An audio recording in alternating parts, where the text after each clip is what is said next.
Back in the summer, the producers of Top Gear gave each of us £1,500. They did, which was a nice gesture. Very nice, but then they said we each had to go out and spend our money on a Porsche. That meant going through eBay and auctions and so on and buying a proper Porsche for less than 1,500 quid.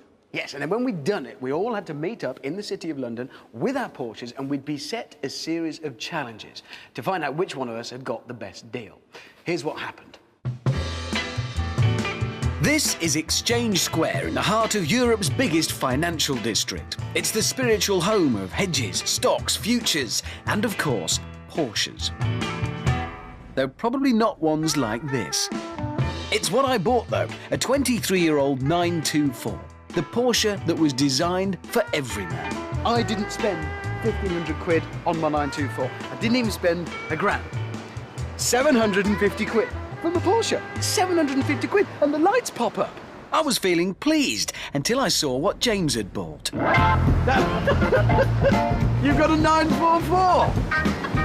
In white! This thing looks all right from like a really big distance. What do you mean from a distance? It looks all right close up, I think. This has got a 2.5-litre four-cylinder engine, and it's a proper Porsche-developed engine. Whereas I think your car has the engine from a VW van. What's his nibs going to have got? Well, I'm expecting him to have got one of those, to be honest. In fact, his nibs had been rather more ambitious. Oh my! He's got a 928. Absolutely, a 928. No everyman Porsche for me. This one has a 4.7-litre V8. Four at most. Then I give you a timeless classic, a proper Porsche. Jeremy, you got a 928 on our budget. Beneath this rather faded, ruined exterior beats a heart of pure arthritis. Come and have a look at this. Come and have a look at this. It's even full of junk. No, these are the water bottles, which are a little bit necessary. Got you. In order to make it kind of Do you move. not think you may have overreached yourself a bit? Well, I've seen one for more than this advertised as spares. Can we have an envelope, please? Thank you very much. Thank you. Veteran cars can make it from London to Brighton, but can you? No. No, absolutely. So that's it. But why do it? 5 points a loss for each time you have to open the bonnet en route. Well, that's thousands for you. Oh, no. Throw the bonnet away. Rendezvous on the seafront to receive your next challenge, assuming you make it. ... Jeremy. There's a wide range of warning lights on already. We are on the way. Well, there are 3 shapes there, so presumably Jeremy's car made it. But let's start by seeing what changes James has made. It looks exactly the same. Is this putty? No, it's bathroom sealant. Look at the car! It's an old cabinet. I've run out of money. OK, so the interior was a home-based bodge job, but my secret weapon was the gleaming condition of my engine bay. How did you clean it? With a man. He's just spent his money on a man. You think that the Porsche judge man coming down is just going to be interested in concourse, aren't you? Yeah. I'd forgotten it was a Porsche judgment. He'll be down at the old Pringle, probably. I've been thinking ahead here. Right. You haven't done that. In fact, Hammond had given his 924 sporting credentials it didn't deserve. Look at that! It's the flames! I did those, well, with a bit of help from an art college friend. You see, they're the Gulf racing colours. I've just seen the gear knob. Yes, that's quite a nice addition. I like that. Can I just explain? I spent my money in the pursuit of performance. So it's been lowered, it's on new springs, new suspension, it's on lower profile tyres. It's a track car. James! Well, it's not. No. I found it and Have you put a turbo on it? Not actually, no. Is this the turbo? No, that's that no, the no, turbo? that's Is that not. the turbo? No, Is this the none of those turbo? are the turbos. Well done. Good job you fitted the air intake. Right, let's see what Jeremy has achieved with no money.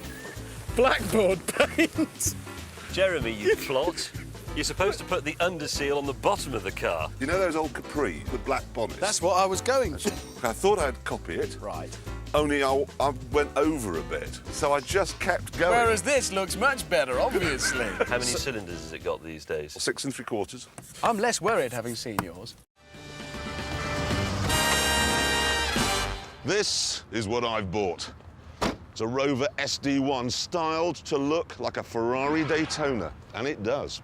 This particular model has the 3.5-litre V8 engine, and inside you will find plum-coloured Vulgalore upholstery. It's got a stereo radio cassette that doesn't work. It's got cruise control that doesn't work, an electric sunshine roof that doesn't work. But as a result of these small, niggly little faults, I was able to get this bucket of magnificence for just 1,100 of my pounds. The next contender arrived. Wait, there's a car arriving here with no one behind the wheel. It must be Hammond, and it's a Dolly Sprint! What do you think? Yeah, look at that. First ever production car to have 16 valves, 4 per cylinder. Wow. And the first British saloon car to have alloy wheels as standard. Wow. It's up there. And, I seem to recall. Yes, Very sporty. But hang on, real wood. I know. The only thing is they forgot to sand it. If you run, you get splinters off it. See, honest, it's made out of floorboards. It's unbelievable. So how much did you pay of your own money? 1,250-ish. So you've gone over. Because it's a classic. It's desirable. People want these things. Morning. And he's brought a piece of cheese. You brought a princess, James. I have. James, we're trying to prove that British Leyland occasionally made good cars. You're not helping our case here. Most interesting car they ever made, and most radical, and most modern. Oh, look at the brown interior. Oh. Brown, brown. brown, brown. It's brown and browner.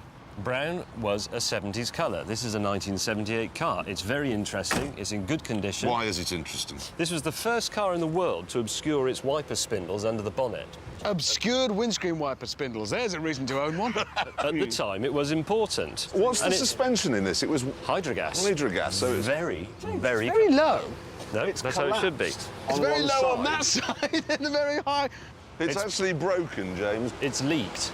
This car, the Dolly Sprint, was driven in the professionals. Yes. This featured in the video of Don't You Want Me Baby by the Human League. This was driven by Terry Scott in Terry and June. I know. Enough said. Now, at this point, we'd normally receive our challenge, but spitefully, the production team said we had to drive 40 miles to go and get it. 40 miles? No problem at all. To horse. Come on. Yeah. If you go through the small ads in the back of car magazines, you'll find they're stuffed full of ads for supercars, which cost less than, what, 2-year-old Mondeo. Now, this sounds incredibly tempting, but what are cars like this going to be like to live with? So to find out, we were each given £10,000 and told to go out and buy a supercar that's mid-engined and Italian. Yes, and then we were told to take whatever we'd bought to Bristol, where we would be set a series of challenges. I think you can probably see where this is going. Here's what happened. I was the first to arrive. I've just bought a Ferrari for 10 grand. It's a 1979 308 GT4. Look, it's yellow, it's got an engine in the middle, it's got everything. Right. Wait for the others. See what they've got. Jeremy was next to roll up. Behold, the Maserati. It's a Maserati. Maserati Is it not? Marac. Marac. Yep. Right. Possibly the prettiest supercar ever made. Potentially. £7,000.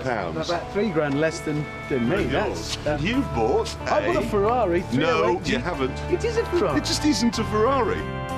What Richard had bought was never originally called a Ferrari. It was so slow and wet, it was actually called a Dino. There's no point going, I bought my George. It's from Asda. You've got a George car. Place. What's this? It's a spare wheel. Hang on, is this a V? They're a V6, aren't they? Yeah, but it's brilliant. Engine in this. Honestly, Really? the guy I bought it from just spent 10,000 quid rebuilding that engine. Sold the whole car for 7. Shows how much Shows the rest of what? it's worth. So- Watch the headlamps.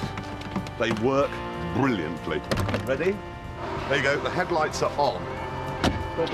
No, you can see they're on if you get down here. Look, there they are, look, can you see them? Yeah. Oh, that's a shame. There you have go it. of it. If I let go, You may have noticed we're waffling a bit, and that's because we're waiting for Captain's sense of direction, who we assumed had got lost. You fancy some lunch? Well, it's But getting that way, isn't it? we were wrong. James has bought an AA truck. He's bought a... At least you made it to the end of our last one of these before getting on one. Right. James, we said a mid-engined Italian supercar, not a truck. Is that the best you two can come up with? Yes, it is. What is your... That, Apart from gentlemen, was... Use the is parcel. a Lamborghini Huracan. Look at it. Not a very good example. It's not superb. moving. But James, let's cut to the chase. Okay. It's on a lorry. It's an electrical problem. The Italians invented electricity, as we know.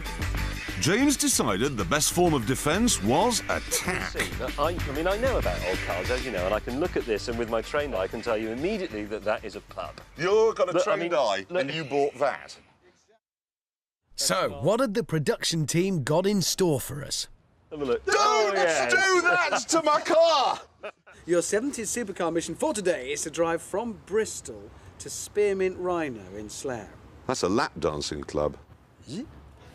Oh, you don't know. Well, no, that's what these cars are about. OK, fair enough. You may not use the M4 itself, so we've got to go along the M4 corridor on the wiggly road. Swindon, Yeah, all of that. Reading. Maidstone. Your sense of direction. You mean Maidenhead? Oh, yeah. Maidenhead. So as long as he's got a sense of direction, he can get there. Maidenhead. As usual, points would be lost for unforeseen stoppages, and naturally, there would be a series of challenges along the way.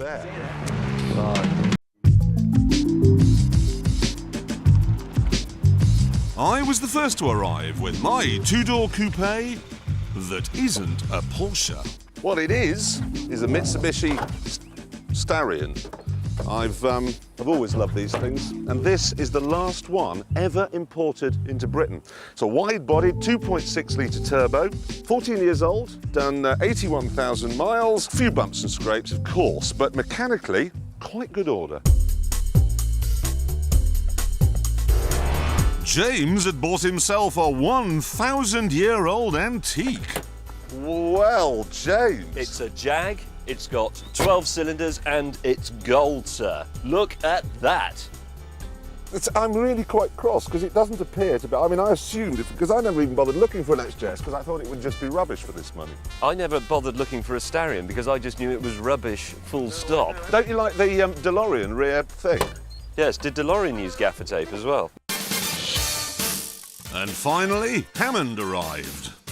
I knew he'd buy a BMW Reg. Actually, it looks very good. Yeah. Your handbrake Your working handbrake. well there, then, is it? Yeah. Yeah. Is it? Just, Oh dear! it's you know, reasonably well. Anyway, he's bought a grandfather clock. He has. Anyway, let's just have a look at this. Hang on a minute. Is it an M? What is it? He's forgotten to put his red braces on. Oh, shut up. 633? This is a 635, 1983. Oh, yeah. You can That's get a 635 for less than 635 within budget. What have you got? Oh, my God. what? It's a wheelie bin. We Look have at to get it. on with this challenge because Yes. have you seen under his car? Pool of oil and it's growing. Oh, there's plenty in there, though. So, first challenge, and it is here. Thank you very much. High-speed bowl challenge. You will drive around the banked high-speed circuit as quickly as possible. 140 miles an hour is your target speed. Points are lost for failing to achieve it and gained for beating it.